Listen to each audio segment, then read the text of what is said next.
Today I'm going to show you how to go from this to this within the first hour of playing Minecraft. So when you've spawned in, one of the first things you want to do is check your surroundings. Now our first goal is actually to get wood. Luckily for us there's a tree over here, so I'm going to head over here and get some wood. So I'm just going to break the wood with my fists and just keep going until you've got 5 or 6 logs. The next step is to turn these logs into oak planks. So use E to open up the interface, turn those logs into planks, and then you want to create a crafting table with them planks, but you want to do it in the formation just like I've done it. So you can craft the crafting table, and then you can also make sticks out of this as well. And then we're going to go ahead and make a wooden pickaxe. Luckily for me, I've found some surface stone right here next to spawn. If you can't see any in your vicinity, just dig straight down, probably about 3 blocks, and you should hit stone. And all we're going to do is we're going to mine 3 stone blocks. This way we'll have 3 cobblestone, and then we can instantly make a stone pickaxe. Once you've got your stone pickaxe, you want to get back to mining because we're going to need 17 cobblestone.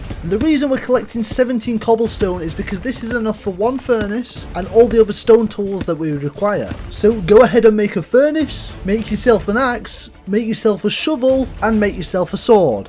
The next thing we want to do is we want to have enough wool to make a bed, so we need to go and find some sheep. Luckily for us there's some over here, and it's good to make a bed because it's going to allow us to skip the first night. But also we can gather some meat whilst doing this. I would also recommend using your axe to kill the sheep, as if you critical hit them, you can kill them in 1 hit. Now the way to critical hit them is to jump, and then on the way down as your body is falling, hit them, and then you'll get a critical hit and you'll be able to kill them in 1 hit. Now that we've got an axe, if there's any more trees around, you can start cutting them down, just so we've got a little bit more wood. And luckily for us, in this big stone area right here, there's loads of coal hanging about. So this is going to help us out massively, as it's going to allow us to make torches later on, and also give us some fuel so we can cook our meat. So what you can do is gather a few pieces of coal, get your meat cooking, and then whilst it's cooking, instead of hanging around, you can mine the rest of the coal. So it's all about being productive and efficient. So unfortunately we still haven't got enough wool, so we're going to go and find some sheep and kill them. Luckily for us, I haven't had to go too far to find some sheep, and if there's loads of animals around, don't hesitate to kill them, as at the end of the day it's just extra food for us. Whilst running around from place to place as well, if there's any grass, you can hit the grass and collect some seeds whilst you're running. We can then use these seeds later on to grow some wheat, which is going to be another food source for us if we need it. So once again, it's all about being productive. So we can make our bed, we've got coal, we've got food. Our next step is to gather some iron.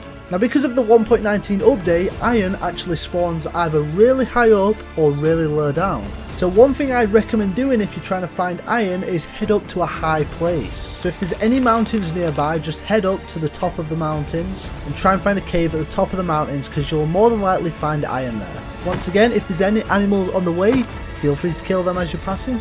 I did actually end up finding a ravine out of the corner of my eye, so I did actually end up going over to it, as because with all the exposed stone, sometimes it's really easy to find materials like iron. So I went over and had a quick look. Unfortunately though, it wasn't too great of a cave, so I didn't want to waste too much time in here, so I wanted to head back up into the mountains. Within a minute of being up in the mountains, I found a nice cave. To be honest, I was confident this would be a dead end, but it turned out to be a pretty good cave in the end. So you want to head down here. I like to have torches in my offhand and then my axe in my main hand, so I can fight mobs and light up the area at the same time. And I came across my first hostile mob, which was this creeper. Now you can either fight these mobs properly, or you can just get them to explode, which is what I did because we don't actually really need gunpowder in the early game. And just like that, we found our first batch of iron. So mine that iron, and then once again, it's all about being productive. So we want to get our furnace down and get the iron smelted, and because it's going to take a couple minutes to smelt, we've now got a full cave to explore, so we're always doing something. If there's coal about, collect more coal. Also when you're in the caves, make sure you check all the angles of where hostile mobs could come and block them off, or ensure they're sufficiently lit up. So although we're in a cave, it's probably about night time, so we can make our bed and sleep. And there we go, we've survived our first night, and we're well on our way to getting iron armor, all within the first 10 minutes. So just scout the cave for even more iron. Once we've got some iron smelted, probably the first thing you're going to want to do is make a shield, because I would argue a shield is more powerful than iron armor, as it literally allows us to block damage from any mob. So I like to have my weapon in my main hand and then my shield in my offhand, so I can attack and defend all in one go. We're going to need an iron pickaxe for when we find some diamonds, and of course make sure all your food's cooked, make some torches for the caves. We can go ahead and start exploring and fighting the mobs in exploring the caves. Unfortunately, this cave actually came to a dead end, but I could hear skeletons off in the distance. So you want to turn your headphones up and you want to listen and dig in the direction of the mobs, because this means there could be another cave right next to your cave, which of course means more resources for you. And our main goal right now is to get more iron for iron armor and then eventually find diamonds. And just like that, I was right, there's a cave right here with skeletons inside. So before venturing in there, make sure you collect your crafting tables and your furnaces, and then we can get to mining. When in a situation with multiple mobs and a creeper, what you can do is actually get the creeper to explode so that it doesn't take any damage from you, but also actually kills all the other hostile mobs. Once again, being efficient, killing 2 birds with 1 stone. I then actually came across a lush cave, which is good because these tend to open up into quite big caves. And I'd say our main goal right now is to get even further down, because all the resources we need are going to be deeper down in the caves. And just like that, the cave opened up into a huge area. It was pretty dark and filled with mobs, so I made sure to be extra careful, taking them out one by one and mining all the iron we could find. Once again, we're being efficient, we're getting our furnaces down, smelting even more iron, and also killing mobs at the same time and exploring the cave. Because I accumulated enough iron now, I can also make my first piece of iron armor. And as we collect more iron, we're just going to make more iron armor. So after we took all the resources we need out of this cave, I realised it was actually a dead end.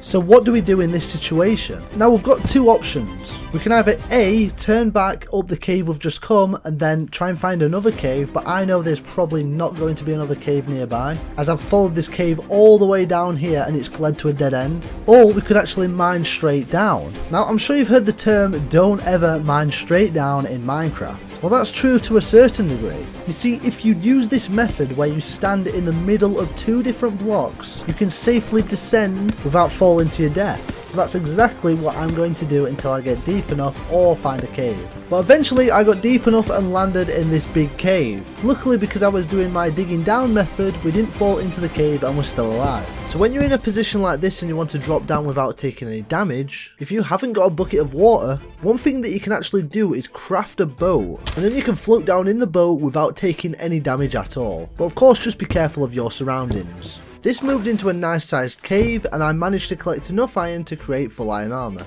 Whilst going through these caves, I fought multiple mobs, collected loads more ores, but I was really struggling on actually finding any diamonds. So I decided to go for old reliable and start strip mining. So using my usual mining down method, I went down to -57, started strip mining, and straight away I found my diamonds. Now I actually found quite a big vein of diamonds, but I only needed 5 diamonds. The reason I only collected 5 diamonds is because that's just enough for a diamond pickaxe and an enchantment table. I took a screenshot of my coordinates, as once we do get our enchanting table, I can hopefully put fortune onto my diamond pickaxe and I can potentially get more diamonds out of the ores that I've found. I also found some obsidian, so I started mining the obsidian, making sure I had some water placed down so that no obsidian I mined was destroyed by the lava. I then headed back up to the surface, where I luckily found a village quite quickly, so I decided to loot and raid it. Villages are a great place to find food, as well as the blacksmith houses being really good for loot. I then went and made my enchanting table, and I made a bookshelf because that's all I could make at this point, and just like that I managed to get fortune on my pickaxe. So I went back down to find even more diamonds, which was a little scary because I bumped into the warden, but I managed to get out alive. I collected enough obsidian for a portal, which is 10 obsidian, and I went up to the surface to light my portal. And of course I made diamond armor and diamond tools from all the diamonds I mined, and that's a pretty successful start to your Minecraft world. This video took a long time to make, so make sure you like and subscribe and check out this video.